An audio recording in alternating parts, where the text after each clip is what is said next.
नमस्कार मित्रों, इल्विन क्लासेस के यूट्यूब प्लेटफॉर्म पे आपका बहुत बहुत स्वागत है। मेरा नाम विवेक है। हम लोग एक उभरते हुए मुद्दे पर बात करेंगे जो चर्चा में अपनी सुर्खियां बटोर रहा है। आज हम बात करेंगे हिंडनबर्ग की। हिंडनबर्ग क्या है, वह किस प्रकार की रिपोर्ट जारी करता है और उसने जो अभी रिपोर्ट जारी की है उससे क्यों सेबी प्रमुख और चर्चा में आ गए हैं।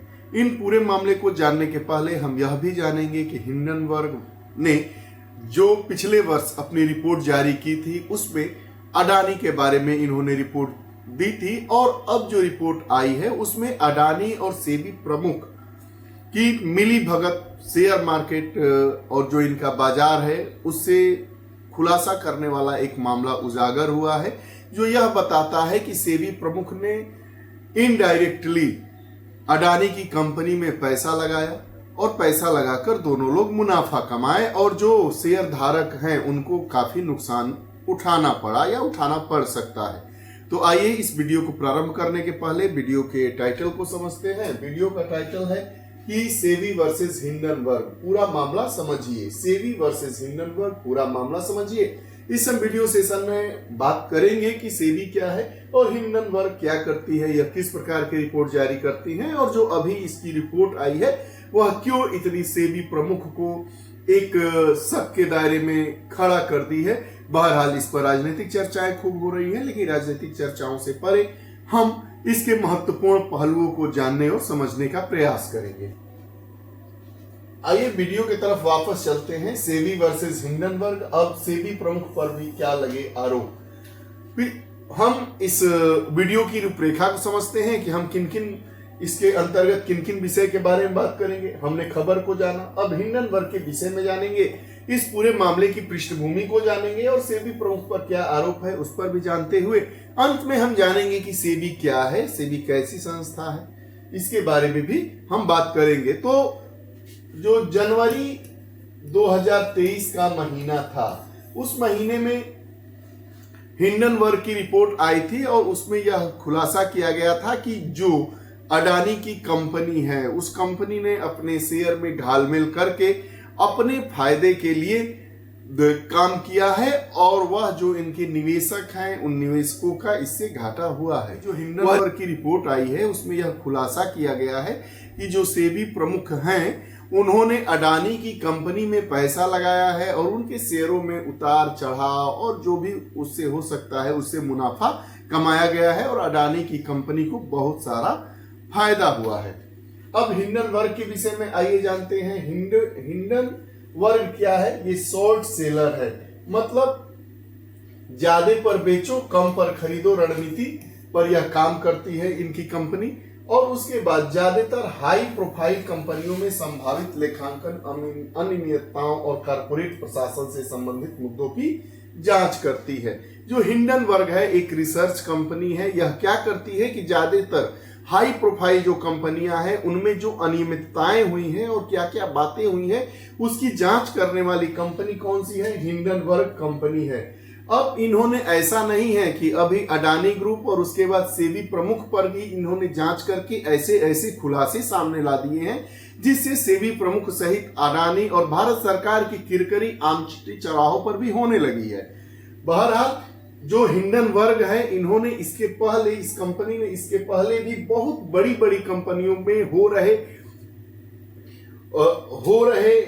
धोखाधड़ी और अनियमितताओं की जांच करके पटल पर सामने लाई थी। उन कंपनियों में निकोला कंपनी है, फ्लोरल हेल्थ है, ब्लैक इंक है, कैंडियन लास्टाउन है, मोटर्स कंपनी है, इन तमाम कंपनियां शामिल है।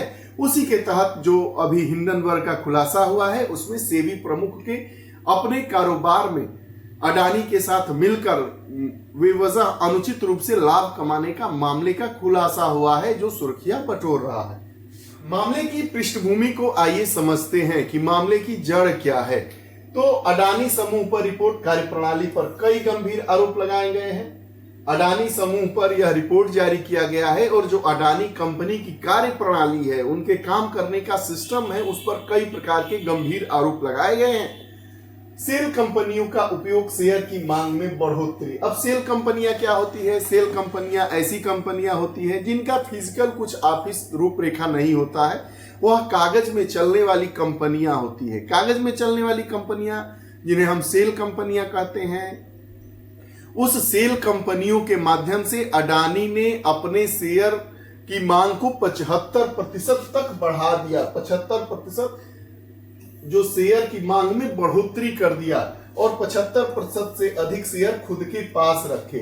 सेल कंपनियां ऐसी कंपनियां जिनका फिजिकल कोई भी अस्तित्व नहीं है, भौतिक रूप से उनका कोई अस्तित्व नहीं है, न कोई ऑफिस है, न कोई कर्मचारी है, न कुछ है, वह केवल कागज में चलने वाली कंपनियां होती है। और इन्हीं कंपनियों का उपयोग करके अडानी ग्रुप समूह की कंपनी ने या अडानी ग्रुप ने क्या किया है कि अपने शेयर की मांग में बढ़ोतरी दिखाया है और साथ ही साथ यह बताया है कि जो हमारा शेयर है उसमें 75% से ज्यादा शेयर उन्हीं के पास है।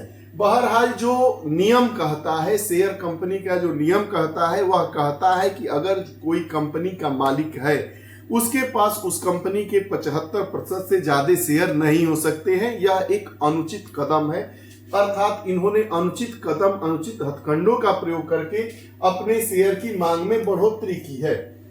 पूर्णतः ऋण पर निर्भर 7 में से 5 कंपनियां, करंट अनुपात 1 से कम। यह बताया गया है कि जो इनकी 7 कंपनियां हैं, 7 में से 5 कंपनियां पूर्णतः लोन पर निर्भर कंपनियां हैं। मतलब लोन है तभी वह कंपनी चल रही है। और उससे एक बुरी बात यह है कि जो उनका करंट अनुपात है वह 1 से कम है। करंट अनुपात 1 से कम किसी कंपनी का होने का मतलब क्या होता है, इसको आप समझिए कि जो कंपनी का एसेट्स है, मान लीजिए कि कंपनी के पास 100 रुपए का एसेट्स है, सामान है, और उनको ऋण मिल गया है 150 रुपए का, तो कंपनी उस ऋण को, जो ऋण ली है, उसको चुकाने में असमर्थ है। इसी को हम क्या कहते हैं? करंट अनुपात। तो ऐसी कंपनियां, जो कंपनियां अपने अस्तित्व से ज्यादा, अपने एसेट से ज्यादा, अपनी परिसंपत्तियों से ज्यादा, अपनी भौतिक स्थिति से ज्यादा, अपने चल अचल संपत्ति से ज्यादा का ऋण ले लेती हैं, ऐसी कंपनियां क्या होती है? वह अपने कर्ज को चुका पाने में असमर्थ होती है। तो इसमें से 7 से 5 कंपनियां तो अडानी समूह की ऐसी है कि जो ऋण पर ही आधारित है और उसका करंट जो अनुपात है वो 1 से कम है। अर्थात इन्होंने जो शेयर मार्केट का जो नियम है, रूल है, उसको घटा बताते हुए यह सब काम किया है। अब इसका और एक अर्थ क्या होता है कि जो यह कंपनी है जिनका करंट अनुपात 1 से कम होता है, वह कंपनी ऋण चुकाने के लिए उसके पास संसाधनों का अभाव है। ये अनियमितताएं हैं। और अनियमितताएं क्या है कि जो परिवार आधारित व्यवसाय है, यह जो इनका पूरा व्यवसाय है वह परिवार आधारित व्यवसाय है और परिवार के 8 लोग बड़े पदों पर हैं। जो अब देखिए, परिवार के 8 लोग बड़े पद पर है। कंपनी में जो और भी लोग हैं, शेयर धारक हैं, उन्होंने कंपनी का शेयर खरीदा, लेकिन जो कंपनी नियम कानून बनाएगी वह किसके पक्ष में बनाएगी? जब सब परिवार के ही लोग होंगे तो न शेयर धारकों का हित देखा जाएगा, न देश का हित देखा जाएगा, न जिस कंपनी जिससे आप ऋण लिए हैं उसको, उसके ऋण को चुकाने की बात की जाएगी। यह जो पूरा जो सिस्टम बनेगा, कानून बनेगा, विधि बनेगा, या जो सिद्धांत अपनाए जाएंगे वह सिर्फ और सिर्फ अपने विकास के लिए अपनाए जाएंगे, अपने लाभ के लिए कमाए जाएंगे, बनाए जाएंगे। क्योंकि जो यह अडानी ग्रुप है, अडानी ग्रुप में ढेर सारे लोग काम करते हैं, उसमें जो 8 लोग हैं वह उनके परिवार के ही हैं और बड़े पदों पर हैं। इसलिए हिंडनबर्ग की जो रिपोर्ट आई है उसमें यह बताया गया है कि इसमें जो शेयर धारक हैं उनके हित की बात नहीं होती है। क्यों नहीं होती है? क्योंकि जो यह ग्रुप है, 7 कंपनियों का अडानी ग्रुप है, इसमें उस परिवार के ही 8 लोग 8 बड़े बड़े पदों पर कार्यरत हैं। आगे ऑडिट प्रक्रिया पर भी सवाल उठाए जा रहे हैं। जो यह अडानी समूह की कंपनी है, इसके ऑडिट प्रक्रिया पर भी सवाल उठाए जा रहे हैं। 11-12 हजार से ज्यादा कर्मचारियों वाली कंपनी ऐसी कंपनी से ऑडिट करा रही है जिस कंपनी में मात्र 11 कर्मचारी है। छोटी कंपनी, ऐसी कंपनी जिसकी हैसियत ही नहीं है उस ऑडिट करने को, जिसमें कर्मचारियों की संख्या ही पूरी 11 है, 4th क्लास से लेके नंबर 1 क्लास तक। वह कंपनी कैसे इतने बड़े समूह अडानी ग्रुप की 7 कंपनियां हैं उनका ऑडिट कर देती है। ये सब अनुचितताएं हैं जो शेयर धारकों को घाटे में लाकर अपने निजी फायदे के लिए काम कर रही हैं। यही हमारा क्या हिंडनबर्ग की रिपोर्ट में ऐसा खुलासा हुआ है। 4-5 प्रकार के ऐसे खुलासे कर दिए हैं जो रूह कपा दे रहे हैं। पहला खुलासा कर दिया गया है इसकी कार्यप्रणाली ही गलत है। इन्होंने जो अपने शेयर को उठते हुए दिखाया है उसमें सेल कंपनियों का इन्होंने उपयोग कर दिया। उसके बाद यह इसमें 7 में से जो इनकी 5 कंपनियां हैं पूर्णतः ऋण पर आधारित है। वो ऐसा ऋण है कि जो जिनका करंट अनुपात 1 से कम है, अर्थात जो कंपनी के संसाधन है, एसेट्स हैं, वह ऐसा काम ही नहीं कर सकते हैं कि जो कंपनी जितना ऋण ली है उस ऋण को चुका पाए। अगली बात, जो परिवार आधारित यह व्यवसाय है, इसमें जो प्रमुख 8 पद है उसमें उस परिवार के ही लोग शामिल हैं और ऑडिट प्रक्रिया में भी अनियमितता देखने को मिली है। तो जो यह ऑडिट करने वाली एक मामूली कंपनी है जो इतनी बड़ी कंपनी का ऑडिट कर दी है, ऑडिट करने वाली कंपनी में मात्र 11 कर्मचारी है। यही रिपोर्ट है हिंडनबर्ग की जो इस सिस्टम को शक के दायरे में लाकर खड़ा कर देती है। सेबी प्रमुख हैं उन पर क्या आरोप है? सेबी के जो प्रमुख हैं उन पर क्या आरोप है? तो हिंडनबर्ग द्वारा जो नई रिपोर्ट जारी की गई है उसमें जो सेबी के चेयरपर्सन है माधवीपुरी बुच और उनके पति धवल बुच पर आरोप लगाया गया है।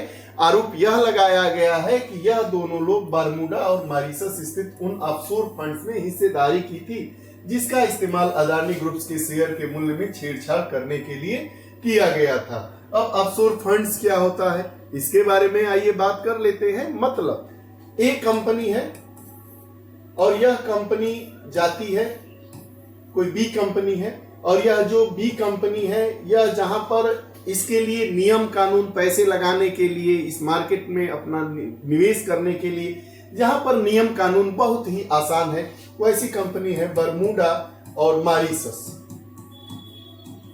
इस कंपनी में ये लोग पैसा लगाते हैं और इस कंपनी के माध्यम से ये तीसरी कंपनी में को जो फायदा होता है और तीसरी कंपनी इस कंपनी को फायदा पहुंचा रही है। अर्थात पैसा वह डायरेक्ट ना जाकर किसी कंपनी के माध्यम में उस पैसे को भेजकर और उस कंपनी का जो लाभ होता है वह फिर अडानी ग्रुप वाली कंपनी को दे दिया गया है। और ऐसा इसलिए किया गया है कि इन लोगों को भी फायदा होगा। इसको हम ऑफशोर फंड्स में हिस्सेदारी कहते हैं जिसका इस्तेमाल अडानी ग्रुप्स के शेयर के मूल्य में छेड़छाड़ करने के लिए किया गया था। अर्थात इनडायरेक्ट रूप से यह अडानी ग्रुप में तो पैसा सेबी प्रमुख नहीं लगाए हैं, चेयरपर्सन नहीं लगाए हैं और उनके पति यह लगाए हैं किसमें? ऑफशोर कंपनी में, जो कंपनी और उस देश में ये लोग पैसा लगाए हैं बरमूडा और मॉरिशस में जहां पर पैसा लगाने के लिए बहुत ज्यादा नियम कानून नहीं होते हैं और शेयरों में छेड़छाड़ किया गया है, अनुचित लाभ पहुंचाने के लिए ऐसा किया गया है। सेबी प्रमुख भी अडानी स्कैम में शामिल है। हालांकि अभी तक इसके कुछ पुख्ता जो साक्ष्य हैं, सबूत है, वो उपलब्ध नहीं है।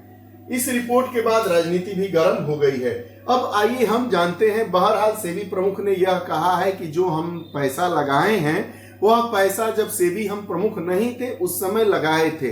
बहरहाल इन सब कहने से, इन टीका टिप्पणियों से इनकी जो पारदर्शिता है, इनके जो पद की गरिमा है वह बहुत ही धूमिल हो रही है और उन पर कोई असर पड़ने वाला नहीं है। इनकी छवि को स्वच्छ रूप से नहीं देखा जा रहा है। क्यों? क्योंकि आप किसी निजी व्यक्ति को, निजी कंपनी को अपने स्वार्थ के लिए पैसा लगाते हैं, उनके शेयरों में छेड़छाड़ कराते हैं, उनके कीमतों को बढ़ाते घटाते हैं, जो कि बहुत ही निंदनीय है। और भारत जैसे देश में आप अगर किसी प्रमुख पद पर हैं तो आपको ऐसा नहीं करना चाहिए। सेबी का जो गठन हुआ था 1992 में हुआ था और भारतीय प्रतिभूति और विनिमय बोर्ड अधिनियम के प्रावधानों के तहत 1992 में सेबी का गठन किया गया था। सेबी का जो कार्य है वह क्या है उसके पहले हम जानते हैं कि सेबी कैसा निकाय है। तो सेबी एक वैधानिक निकाय है। सेबी का कार्य क्या है? प्रतिभूतियों में निवेशकों के हितों की रक्षा करना, प्रतिभूति बाजार को बढ़ावा देना और विनियमित करना। यह हितों की रक्षा कैसे करेंगे? आज के जो बुच हैं, जो सेबी प्रमुख हैं, यह तो किसी व्यक्ति विशेष की कंपनी को फायदा पहुंचाने के लिए अपना पूरा काम कर रहे हैं। ऐसा हिंडनबर्ग की रिपोर्ट में सामने आया है। जो यह सेबी है इसका मुख्यालय मुंबई में है और 4 क्षेत्रीय मुख्यालय हैं, अहमदाबाद, कोलकाता, चेन्नई और दिल्ली। अब आइए इसके बाद सेबी के बारे में कुछ जानते हैं कि यह कैसा निकाय है, इसके क्या अधिकार है। आइए उस पर भी बात कर लेते हैं। वह क्या है?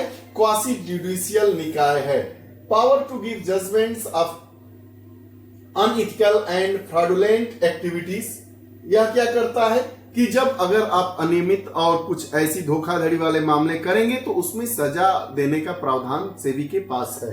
दूसरा क्वासी एग्जीक्यूटिव संस्था है और तीसरा क्वासी लेजिस्लेटिव संस्था है। सेबी के पास 3 तरह के अधिकार है। वह किस प्रकार की संस्था है?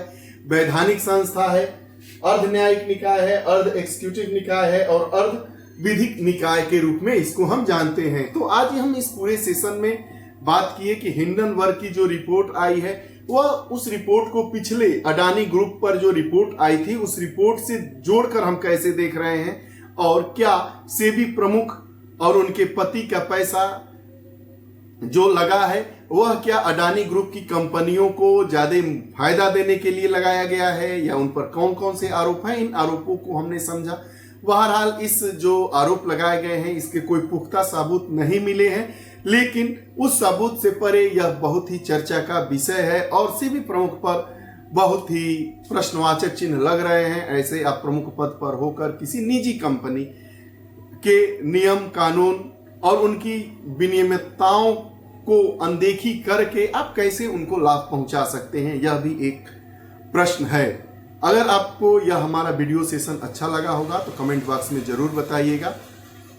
पुनः ऐसी ही कक्षाओं के साथ उपस्थित होते रहते हैं। अगर आप हमारे चैनल से नहीं जुड़े हैं तो चैनल से जुड़िए, बेल आइकन का बटन दबाइए ताकि जो भी वीडियोस आए उसका नोटिफिकेशन आप तक पहुंचे और आप उसका लाभ उठा सके। बहुत बहुत धन्यवाद। नमस्कार।